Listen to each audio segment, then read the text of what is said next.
Hello, welcome to this week's video, which is all about covert narcissism. How to spot a covert narcissist, how to be able to navigate a relationship or the relationship dynamics with a covert narcissist, and how to be able to recover from said relationship with a covert narcissist. To begin with, let's look at what a covert narcissist actually is. To be able to understand that, we need to look at an overt narcissist who is quite in your face about how omnipotent they are, how omniscient they are. They're quite wonderful, they're quite grandiose, very titled, very entitled, and very kind of bold and forward about who they are, how capable they are, etc., etc. I'm going to leave out a lot of the narcissistic tendencies or behaviors that narcissists have or overt narcissists have, because that's in another video which I'll pop up here. So the opposite of that is the covert narcissist, which, I mean, in a kind of maybe tongue-in-cheek kind of way, is like a depressed, downtrodden narcissist. It's basically an inverted overt narcissist. That's the behavior. So it's quite slow, it's quite insidious, it's still all about them. But they will be vulnerable, they will have had a lot of trauma, they'll have a lot of woe is me, lots of things will have happened to them that is way more than your trauma and has affected them more than your life experiences. And they will be this kind of constant drain on your energy to help them, to put them at the center of your world, like I say, in an inverted fashion towards an overt narcissist who puts themselves at the center of your world, demands that they are the center of your world. The covert narcissist comes in very, very slowly and underneath that and draws you in by getting you to, in effect, feel sorry for them, give them sympathy, give your time, give your energy to healing them, their recovery, their hopes and dreams, whilst at the same time you are sacrificing those of your own. Your energy is all directed that way and none of it is directed towards yourself. So in that way, it's quite narcissistic because it's all about them. How do we spot this within a relationship? Well, for example, if you're having some highs, you're achieving some stuff, you've made some accomplishments, things are moving forward, the covert narcissist may well come in and undermine that, either with their stuff or some kind of almost socially acceptable humiliation techniques, such as humor, in some way devaluing you, using that humor so it's not overly obvious. Like I said, this is quite insidious. This is almost unspottable. It's difficult to spot it, but it will strike you. You will get this feeling of there's some envy or some jealousy there. There's a barb in what they just said. It was a joke. It was funny. But at the same time, it kind of pulled the attention away from me and my achievements or what I've just done, or perhaps a celebration of something to do with you. They will somehow draw that attention away from you by demeaning you in some way. And I think it's best to take the kind of kick a guardian approach to this, in that it's not actually what was said, it's how it was said. And the covert narcissist will go along the lines of, this will be their defense tactic. It will be, well, I only said this, or it was just a joke, or they will accuse you of something, perhaps you being too sensitive, you take things too personally, you're taking it out of context, you're creating big drama about something. It could be any one of those things which will make you question, because their defense mechanism, their defense of their behavior will be the objective reality of what was said, which is just the words.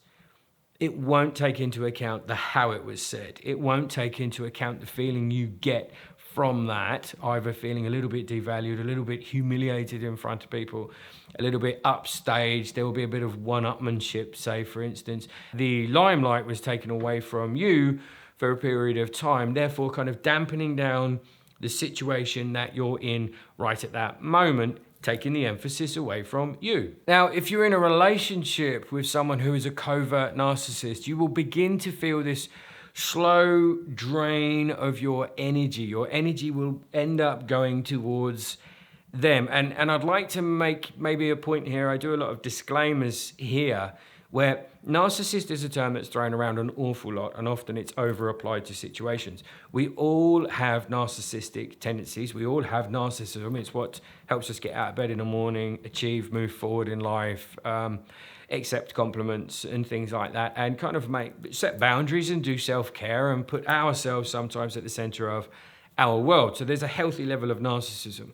There's then this unhealthy level of narcissism where, like I said, you have this overt narcissism, this grandiose, do as I say, worship me, I'm amazing, I'm brilliant, nobody is better than me. And if you try to question that or penetrate through it, you'll get the narcissistic rage. And like I said, it's in a video that I've done before. And the covert narcissist will be a little bit more, it will play on your emotions more. It won't be a direct attack. It won't be direct abuse and manipulation, devaluing you right to your face, where again, you can be quite confused by this kind of changing, and then they'll apologize and then they'll do it again and gradually erode your way. No, the covert narcissist, as I said, is insidious.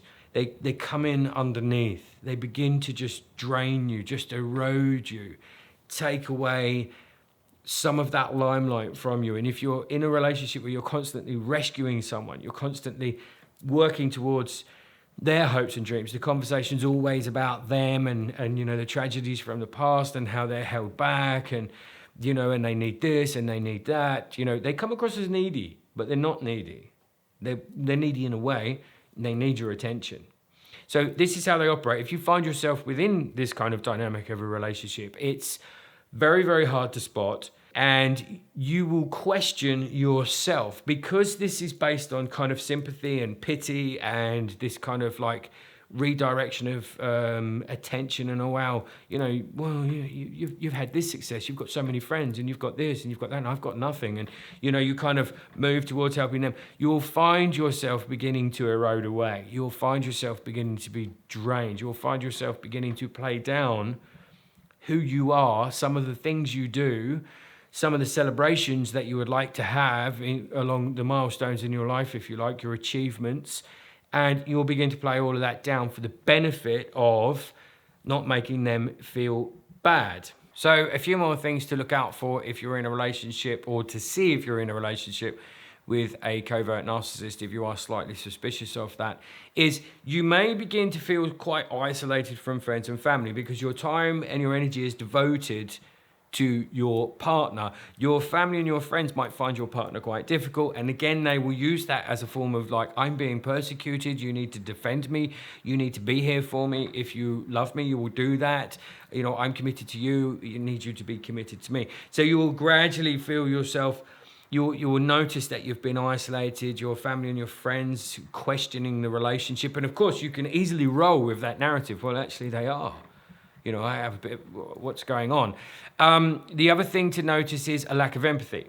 So, for instance, you may say something like, I had a really good day today. I saw so-and-so and this happened and that happened. It was really great. And I had a good time. And they'll go, yeah, that's fantastic. And then they'll start talking about themselves. Or you're going to struggle for emotional support as well. So a covert narcissist is unable to support you emotionally. They may say some of the right things. They may say they're going to do some of the right things. You will actually feel that you are kind of not actually supported. When it comes to the crunch, the support is not there. They're not anywhere to be seen. It's a really, really difficult thing to spot, because it could be that you've been left alone to get on with your own thing. You've been given space.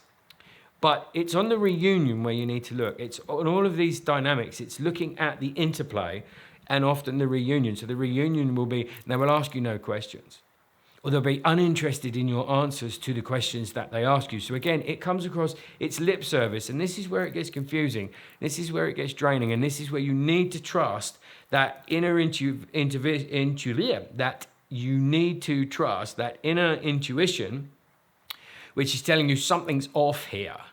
But you will find yourself as well feeling more and more tired, more and more drained, more and more kind of flat emotionally, less kind of spikes of laughter, joy and happiness, things like that. It'll become a little bit more level, and you'll find that you feel de-energized. Like I said, you feel drained. What can you do in these situations? Well, one option you can have is to actually just leave, which is often a suggestion put forward if you are involved with a narcissist, because they are very, very wounded, insecure people, and they don't tend to change because they are not going to show you who they really are, and they're also narcissistic, so they're not actually going to seek out help because they don't need it, don't want it, and don't seek it. Not in the kind of normal way, if you like. So putting boundaries in, you need to put boundaries into the relationship, and you can challenge some of the behavior as well, but don't expect for things to change particularly that much.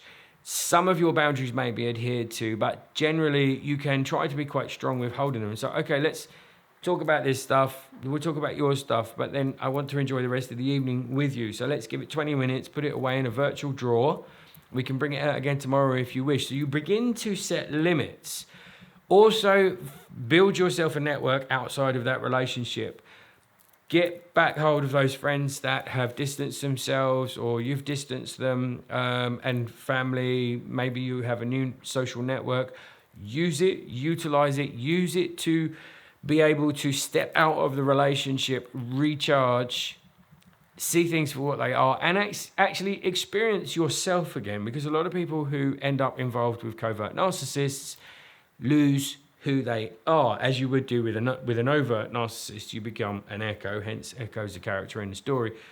You begin to lose who you are. So go out to where you feel like you again. Experience things where you feel like you again. And so, as always, just remind yourself that prioritizing your self-care, prioritizing yourself sometimes is not a bad thing to do. It's not a selfish thing to do. It is something that we all need to do in order to keep ourselves healthy and to be able to engage with other people in relationships. Otherwise, you become down, depressed, disheveled, de-energized, taken over, and kind of effectively overwhelmed and swamped by the covert narcissists' demands on your energy, demands on your drains on your energy, demands on your time, demands on your attention, demands on your sympathy and your empathy, and probably your skills and abilities as well, in order to make their life better. I hope that gives you some insights. I hope you enjoyed listening. Please don't forget to like and subscribe, and I will see you in the next video. Until next time, please take very good care of yourselves.